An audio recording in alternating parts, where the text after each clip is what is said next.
তো তোমরা সবাই কেমন আছো? আজকে সবাই ভালো আছো। তো আজকে আমি একটু তাড়াতাড়ি রেডি হয়ে গেছি ঘুম থেকে উঠে কিন্তু আজকে মানে ঘুম হয় না, ওখানে মোটামুটি হয়, একদিন হয় একদিন হয় না, প্রতিদিনই চেঞ্জ থাকে। তো আজকে একটু রেডি হয়েছি। আজকে হচ্ছে ব্রত।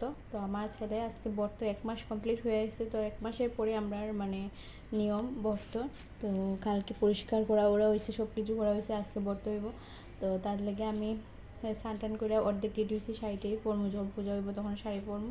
আরেকক্ষণে আমার ছেলেরে আমি গাটা মুছে মানে স্পঞ্জ করে নেব। তো পুজোর সময় তোমার সাথে দেখা হবে। আর মানে আজকে একটু ফ্রেশ লাগতেছে, কারণ এতদিন ঘরে থাকতে থাকতে বিরক্ত লাগতেছে, কারণ ওর ঘর থেকে বাইরে 1 মাস না হইলে। তো এখানে একটু ফ্রেশ, ওখানে ঘর থেকে মোটামুটি হেও একটু বাইরে যেতে পারবো, এতদিন ঘরে বেরিয়েছে। তো 1 মাস আজকে 4 দিন হয়ে গেছে, 4 না 5 দিন 6 দিন হয়ে গেছে। তো ওকে, পরে দেখা এবার এখন রান্না টান্না চলতেছে, আর দিয়ে পূজার কাজও শুরু হয়ে গেছে। এই ও বলছে এই এই ওখানে রে সানক্রাইম, কারণ আজকে প্রচুর যন্ত্রণা করছে, ঘুমাইতেছে না, রাত্রেও ঘুমাইছে না। ওখানে গিয়া ও ঘুমাইতেছে, কিন্তু আমার তো আর ঘুমাইতেছে না। ওকে।